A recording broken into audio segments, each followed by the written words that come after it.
Assalamualaikum warahmatullahi wabarakatuh. Halo sahabat cerita horor story dimanapun Anda berada. Masih bersama kami di cerita horor story. Sebelum cerita kita mulai, alangkah baiknya tekan tombol like, subscribe, dan aktifkan loncengnya agar kalian yang pertama mendapatkan notifikasi saat saya upload video terbaru. Oke? Di kesempatan kali ini, saya akan membawakan sebuah cerita dengan judul Pocong Itu Bapakku. Buat kalian semua, kalau yang mau membaca ceritanya, nanti bisa lihat di deskripsi, linknya saya taruh di situ ya. Oke, tanpa lama-lama, langsung kita mulai saja ceritanya.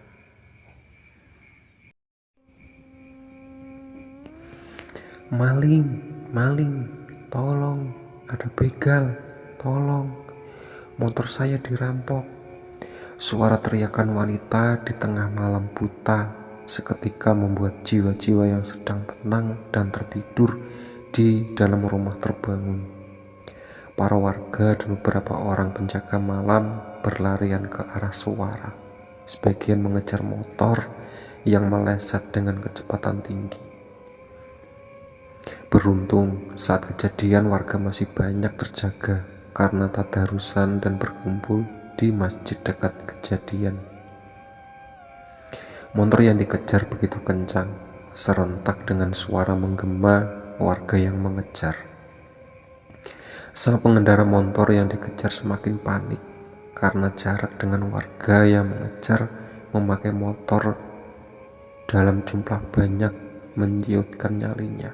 Buah. Motor oleng ke kiri dan masuk ke persawahan warga. Lelaki berbaju hitam itu terjerembab bersama motor yang ia rampas. Menyadari dirinya sedang diincar, lelaki itu berusaha bangkit meski dengan luka lebam di sebagian tubuh juga wajahnya.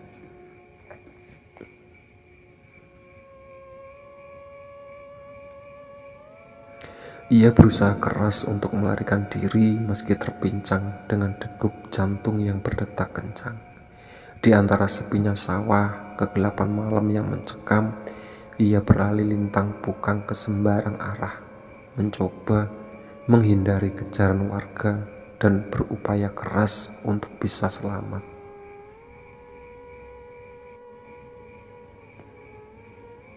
"Woi, begalnya lari ke sana!" teriak salah seorang warga saat motor menepi. "Noh, malingnya noh, di sono!" saut yang lain. "Kejar, bantai!" Maling meresahkan. Nyali laki itu semakin ciut saat mendengar teriakan dan derap kaki menghentak area persawahan. Lelah dengan nafas yang tersengal, lelaki yang sudah menginjak kepala 5 itu berusaha menyembunyikan diri di sela deretan padi yang sudah meninggi dan menunggu masa panen.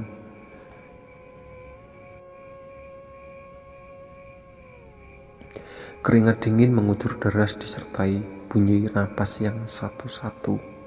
Di bawah langit malam yang tiada bintang juga angin dingin yang menusuk tulang. Di saat menegangkan seperti itu, lelaki tua itu memegang dadanya yang bergemuruh. "Tuhan, maafkan kesalahanku, bantulah aku agar bisa pulang dengan selamat." Namun naas bagi bapak dari 2 orang anak dan calon anak dalam perut istrinya yang sedang mengandung 9 bulan juga dalam masa menunggu detik-detik kelahiran. Salah satu warga memergokinya dan berteriak saat melihat si bapak yang berjongkok sembari memeluk kakinya dengan peluh yang mengucur di kening karena ketakutan. Lelaki tua itu ditarik ke sawah. Beberapa orang menghajarnya tanpa ampun. Sekitar 20-an lebih lelaki dari yang muda dan juga ikut tua meramaikannya. Lelaki yang belum diketahui identitasnya itu habis dikeroyok warga, ditendang, ditonjok, dan yang membuatnya tersungkur tak berdaya saat kepalanya dihantam dentuman-dentuman helm hingga menguncurkan darah segar. Tubuh tua itu terhempas keras dan menggelegar. Darah keluar dari hidung, mulut, juga kepala. Tubuhnya penuh lebam karena pukulan. Biur. Saat sekarat, ia masih merasakan tubuhnya disiram cairan dengan bau menyengat. Bakar, biar tahu rasa. Ya, bakar. Begal memang harus dimusnahkan. Tubuh tua itu hanya mampu menahan sakit dan panas yang merayap menyusuri tubuhnya saat api mulai menjalar dan melahap kulit serta dagingnya. Bau gosong seketika menyeruak di tengah hiruk pikuk warga yang merasa menang dengan kematian seorang begal tua yang tak mereka kebal karena tertutup gelapnya malam. Sementara lelaki itu mati dengan cara sangat menyiksa karena buah dari perbuatannya. Seorang wanita hamil sedang resah mengelus perutnya, menatap sendu anaknya yang sedang bermain di halaman rumah. Danang, jangan main jauh-jauh nak, Peki Kartini, ibu parubaya berumur 45 tahun itu menatap resah anaknya yang hendak melangkah menjauhi pekarangan rumahnya. "Iya bu, mau main ke rumah Firman sebentar," sautnya di tengah kaki riangnya.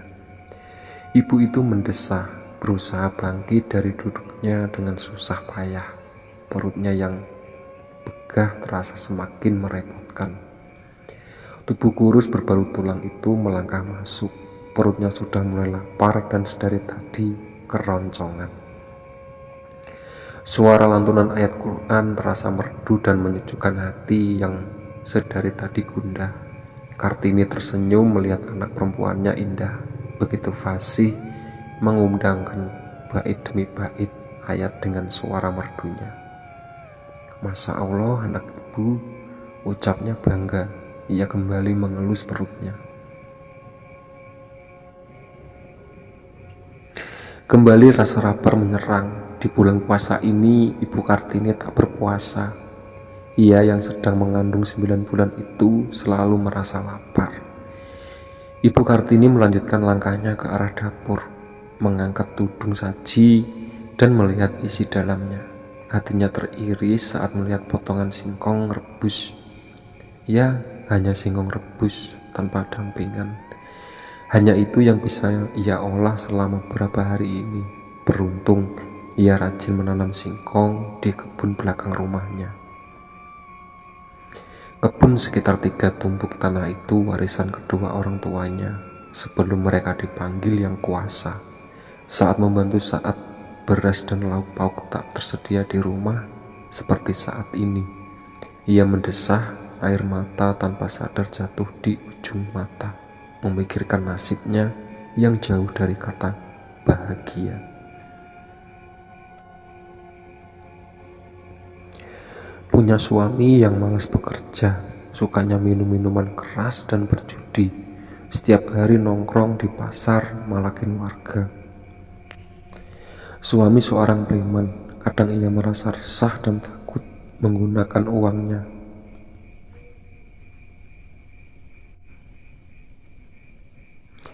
Ia memilih memakan singkong rebus hasil kebunnya sendiri. Kartini menghela nafas dalam. Sejak semalam suaminya belum pulang. Tak ada kabar ataupun sebuah pesan. Ia kembali resah. Meskipun suaminya itu seorang preman, tapi ia termasuk sosok bapak dan suami penyayang. "Bapak mau cari uang dulu buat lahiran. Itu uang yang ibu simpan buat pegangan atau makan. Uang untuk bersalin belum ada. Tapi, Pak, perasaan ibu gak enak. Bapak gak usah pergi. Kalau memang gak ada uang, ibu minta tolong Mbok Timah, dukun beranak di kampung sebelah," cegatnya saat laki-lakinya mulai melangkah. Lelaki itu menoleh dan melempar senyum manisnya. Malam ini Kartinya melihat suaminya berbeda, seperti ada sesuatu yang akan menimpanya.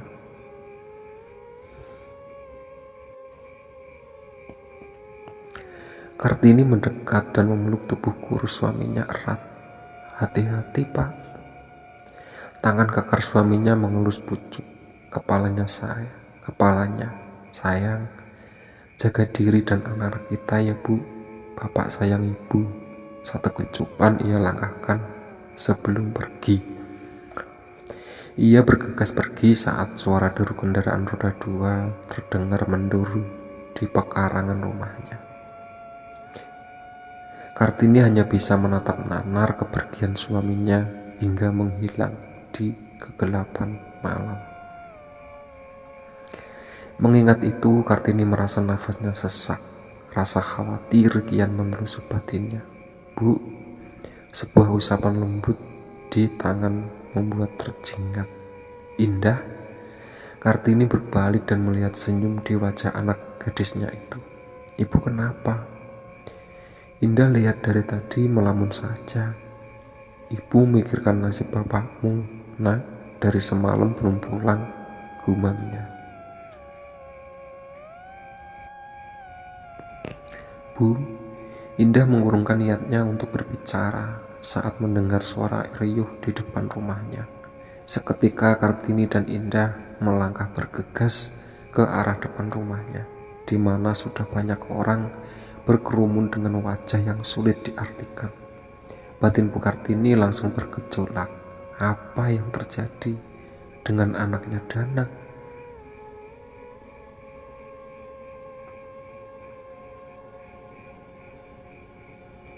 "Yuk, ya yuk, Kartini," panggil beberapa orang seraya mengetuk pintu dengan kencang. Aku dan Ibu lari tergopoh-gopoh dari arah dapur. "Apalagi, Bu?" Ia nampak susah payah membawa perut buncitnya sehingga tak mampu berlari kencang. Aku yang memang penasaran dengan ramainya orang di luar sana segera buka pintu dan mendapati tetanggaku. "Yuk Jamila," ada di muka pintu, berikut dengan tetangga yang lain. "Indah, mana ibumu?" tanya mereka saat melihat wajahku yang menyebul dari balik pintu. "Ibu." "Ya, kenapa yuk Jamila?" Ibu yang ngos-ngosan berdiri di belakangku. Kurasakan hangat deru nafasnya di kepalaku. "Yuk Kartini, cepat ikut ke kampung sebelah. Ditemukan mayat pria. Ada yang bilang mukanya mirip Mas Mulyono." Kulihat wajah ibu berubah pias, begitupun aku. "Bapak, apa yang terjadi sama Bapak? Mayat? Apa bapakku sudah meninggal? Tapi bapakku baik-baik saja." Gak mungkin Mas Mul itu. Suamiku sehat-sehat saja sebelum dia pergi." Kilah ibu seraya berusaha tenang, tapi jelas sekali di wajahnya menyimpan kegusaran yang teramat sangat.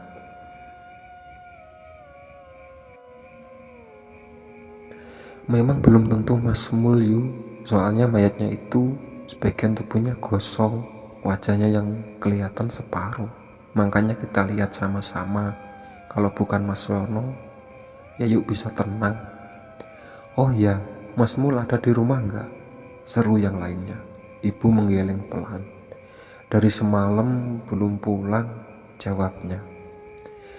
"Ya yuk sama Mas Hartono saja, suamiku." Bu RT tiba-tiba datang dan menyela. Ia menunjuk mobil Avanza hitam di belakangnya. Lagi-lagi hanya dengan anggukan yang Ibu Kartini berikan. Sebelum ibu pergi, ia sempat menoleh dan berpesan padaku, "Indah di rumah saja ya, jaga rumah dan Danang, doakan ibu, bukan bapakmu." Aku pun mengangguk dan sejurus kemudian ibu ikut Bu RT dan juga Bu Jamila naik ke mobil. Aku menatap kepergian ibuku dengan sedih. Jangan tanya bagaimana perasaan saat ini, campur aduk. Dalam hati aku berharap itu bukan bapak. Meski bapakku bukan orang kaya, seorang pemabuk dan juga penjudi, tapi bapakku sangat sayang kepada kami. Tak pernah memukul dan berlaku kasar, serta amat murah senyum, juga ramah.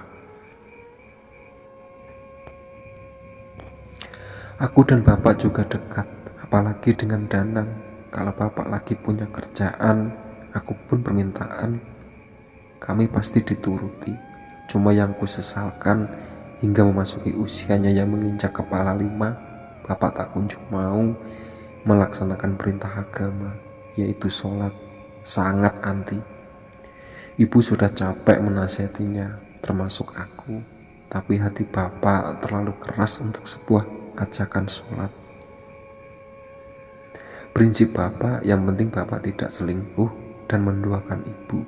Entah prinsip sesat dari mana, aku pun tak tahu. Aku menghela nafas berulang kali, mengisi udara sebanyak-banyaknya, berharap sesak di dada bisa berkurang. Aku berbalik dan melihat keadaan rumah yang sedikit berantakan, berinisiatif untuk membereskan. Tak lama, Danang pulang. Bocah itu berceloteh saat melihat yang sedang beres-beres. "Mbak Indah, bapak tadi aneh." Aku langsung menghentikan pekerjaanku dan menatap ke arahnya. "Bapak?" Danang bilang bertemu bapak. "Berarti bapak." "Di mana adik lihat bapak?" Tanyaku pelan, berjongkok dan menjajari dirinya. "Itu loh mbak, waktu adik main sama Firman, lihat bapak lagi dibonceng pakai motor. Dada-dada tapi nggak manggil."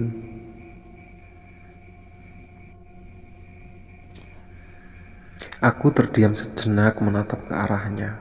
"Mungkin bapak lagi sibuk dek, yuk sekarang mandi sama mbak," ujarku seraya menarik tangannya ke arah kamar mandi karena ia terlihat lusuh dan bajunya kotor. Danang mengangguk dan mandi sendiri, ditemani dengan dan mencuci piring di sumur.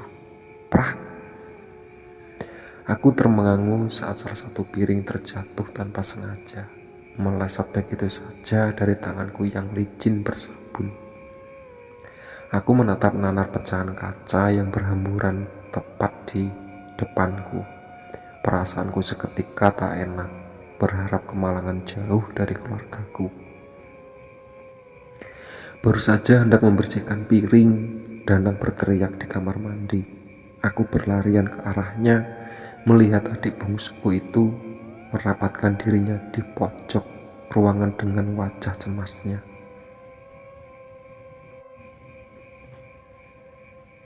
"Ada apa dek?" tanyaku. "Itu mbak, ada belatung berjatuhan dari atas." Danang terlihat bergidik sambil menunjukkan lantai dan juga atap seng. Aku memperhatikan arah telunjuk Danang, benar lumayan banyak belatung yang menggeliat di lantai semen.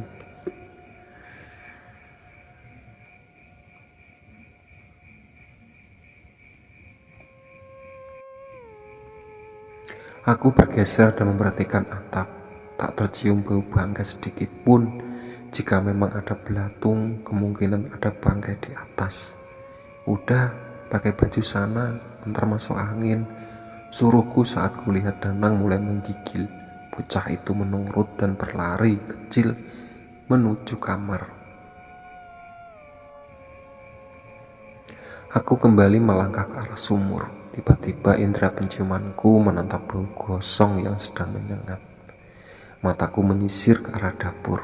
Mungkin ibu lupa mematikan kompor hingga merasakan gosong. Nihil, ruangan dapur bersih. Hanya segelas aroma tak sedap itu mampir dan berlaru seperti tertiup angin. Baru saja hendak berjongkok, ku dengar suara tangis mendekap sayup-sayup dari kejauhan. Aku terkesiap. Suara tangis itu persis seperti suara ibu. Seketika itu juga jantungku berdegup kencang. Perasaan buruk itu kembali singgah. Aku bangkit dan secepat mungkin berlari ke arah depan. Sempat terpeleset di dekat sumur karena licin, tapi aku bisa cepat berdiri kembali. "Ibu, ada apa?" Bapakmu ndah meninggal dikeroyok warga," teriak histeris. Air matanya tumpah ruah membanjiri wajah ibu yang sedang sesekali meringis kesakitan. Mendengar ucapan ibu, rohku rasanya terpisah dari jasad. Tubuhnya rasanya ringan, bagai terbang ke awang-awang. Meninggal, Bapak meninggal. Ucapku tak percaya. Otak ini rasanya sulit untuk menerima kebenaran. Danang langsung menangis kejer mengetahui bapaknya sudah tiada. Aku menatap nanar Danang yang menggelegar di tanah dan menendang dalam posisi berbaring. Tak ada seorang pun yang berani mendekat. Semua larut pada pikiran masing-masing. Tubuh ibu lungsur ke lantai saat warga membawanya ke dalam rumah, lemah tak bertulang. Begitupun aku dan juga merasa tak menginjak tanah. Suara ramai di sekitar bagai angin. Aku tenggelam pada perasaanku sendiri. Jangankan untuk menolong ibu, untuk berdiri pun tak mampu. Hanya mampu menatap ibu dengan samar karena matanya yang berembun. Ibu digendong dengan laki-laki yang ada di situ, dibawa masuk ke kamar, sedang aku duduk menyender menunggu kedatangan mayat yang sudah dikafani di rumah sakit. Entah siapa yang mengurus jenazah bapak di rumah sakit, aku tak tahu. Aku diberi kabar untuk menunggu. Beberapa orang datang silih berganti memberi semangat dengan kata-kata wejangan, tapi bukannya merasa terhibur, hatiku malah semakin sakit. Terpaksa menerima cinta pertamaku itu pergi, meninggalkan kesedihan yang tak bertepi. Tubuh tua yang nadi-nadinya mencuat itu kini tak lagi dapat kulihat. Tangan regamnya yang tak mampu kugenggam, tempatku berkeluh kesah. Bapak. Bunyi aungan sirine ambulan terasa menusuk hati. Aku beberapa kali terjerembab, berusaha bangkit untuk menyambut kedatangan orang yang paling kusayang. Berapa orang berpakaian putih datang.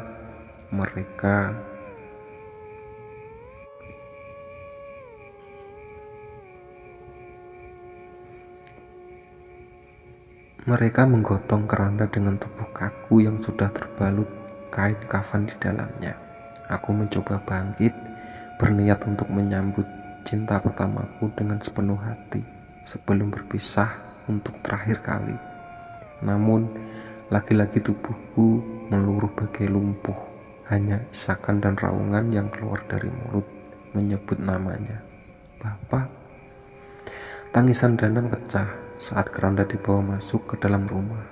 Aku dipapah dengan Yayuk Jamila, menyingkir dan duduk di tepi.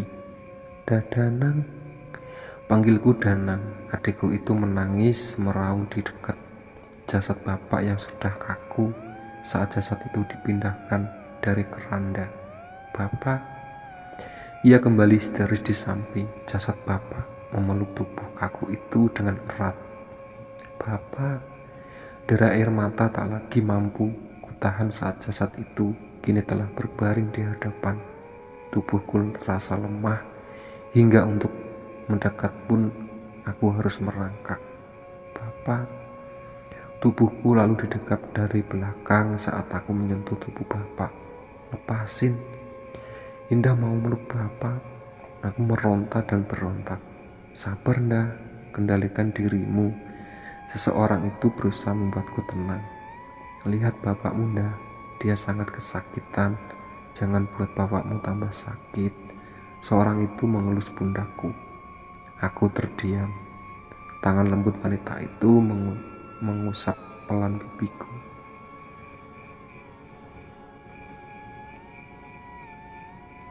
Saat aku menoleh ke arah Danang, bocah itu beringsut menjauhi bapak.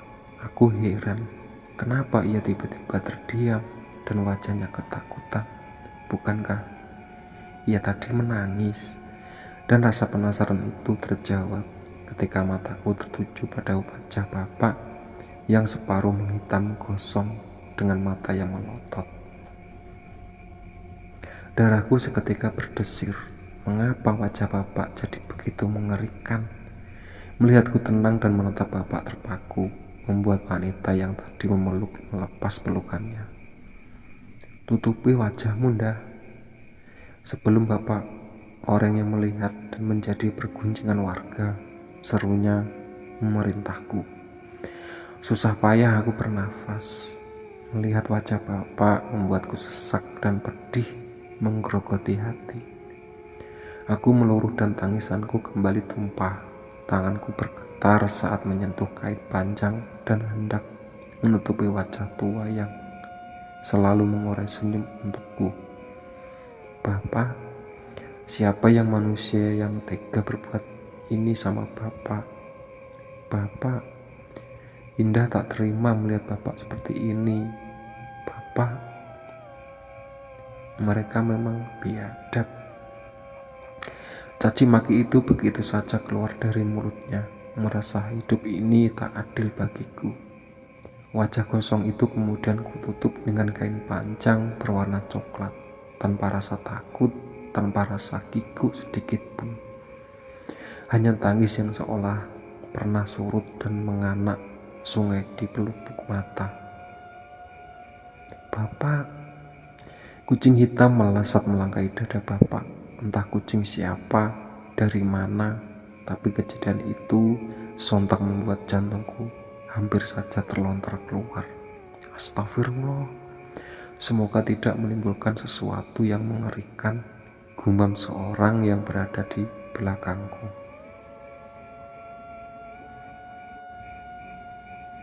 Aku tersentak menatap garang. Kejadian mengerikan. Apa maksudnya?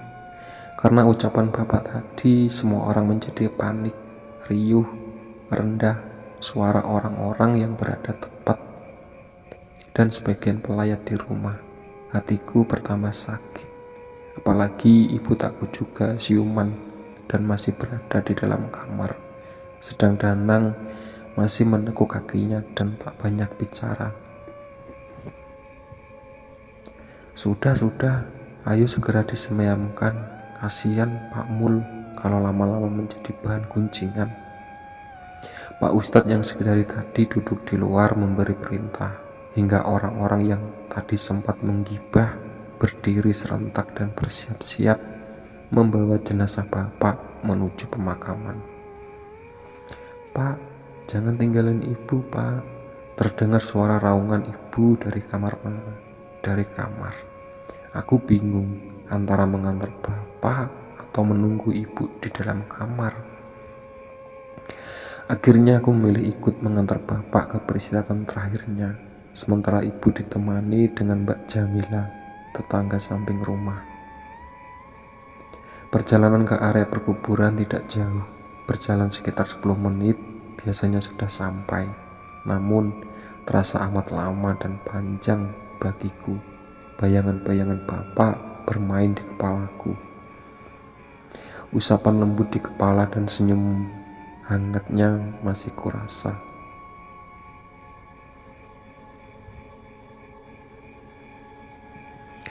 Kejamnya orang-orang yang sudah memisahkan aku dan bapak. Meskipun bapak salah, apakah harus dikeroyok dan dibantai hingga bapakku mati mengenaskan? Di mana hati nurani orang-orang itu? Sabar, Nduk, sabar. Bu RT yang semenjak tadi ada di dekatku berusaha menenangkanku dan kembali terisak. Ia memegang tanganku, mungkin takut aku kembali ambruk. Sesampai di area pemakaman, jasad bapak dikeluarkan. Tiba-tiba bertepatan dengan masuknya bapak ke dalam kubur, langit bergemuruh dan hujan turun dengan derasnya. Semua orang lari tunggang langlang menyelamatkan diri, sementara aku masih berdiri menemani Pak Ustadz dan juga para paman yang sedang mengubur jasad bapak. Suasana pemakaman bapak berjalan dramatis. Hujan lebat disertai petir yang menyambar-nyambar. Area pemakaman menjadi basah dan becek. Kuburan bapak pun ambles, membuat bapak-bapak semakin senewan karena menambah beban pekerjaan mereka. Pemakaman selesai, semua pulang termasuk aku. Meski hujan semakin tak terkendali, aku tetap melangkah pulang dengan keadaan baju basah kuyup dan kedinginan. Langkahku terhenti saat tiba di depan rumah. Ibu sedang berbincang dengan tetangga. Maaf, Saya tidak mampu menggelar acara yasinan. Saya tidak punya uang, ungkap ibu dengan wajah tertunduk. Nyes, hatiku mencelos mendengar penuturan ibu. Ya ampun bu, maafkan anakmu yang tak bisa membantu. Aku tahu rasanya menjadi ibu, kesal, sedih, malu jadi satu. Aku hanya bisa mengepal tangan dan berlari menuju pintu dapur, berusaha sekuat tenaga untuk bisa menghibur ibu. Ya, aku tak boleh terus terpuruk. Bapak sudah pergi, ibu jangan sampai ikut pergi. Sekarang kami juga punya ibu. Setelah selesai mandi, aku mendekati ibu yang terduduk di ruang tamu, menunduk dan terus terisak. Bu, sudah bu, Bapak sudah tenang. Kalau memang kita tak punya uang, jangan dipaksa bu. Aku berusaha membuat ibu tenang, meski sebenarnya teramat menyiksa. Ibu malu dah, juga kasihan bapak kita. Kirim doa. Ibu meraih tubuhku, air matanya semakin tumpah. Jangan dipikir bu, semua orang pasti mengerti keadaan kita saat ini. Ibu harus kuat dan sabar, karena kita harus terus berjuang demi hidup kita bu. Ibu semakin tenang, meski kami masih dirundung kesedihan. Kami berusaha ikhlas dan mencoba bersabar. Malam harinya tetangga datang mengerumuni rumah. Kami sempat bingung karena merasa tak mengundang dan tak punya sesuatu untuk disuguhkan. Pak Ustadz yang datang menyampaikan jika mereka tak perlu jamuan. Aku merasa sangat tersentuh, tetanggaku bisa sebaik itu. Pengajian untuk arwah bapak berjalan lancar. Saat acara selesai, para tetangga pulang satu persatu, hingga yang tertinggal cuma Pak Ustadz dan keluarga bapak. Prang! Tiba-tiba terdengar pecahan piring. Aku terjingkat dan melesat ke arah dapur. Tiba di dapur ternyata. Oke, ya itu tadi cerita dari pocong itu bapakku. Ditunggu part selanjutnya ya. Oke.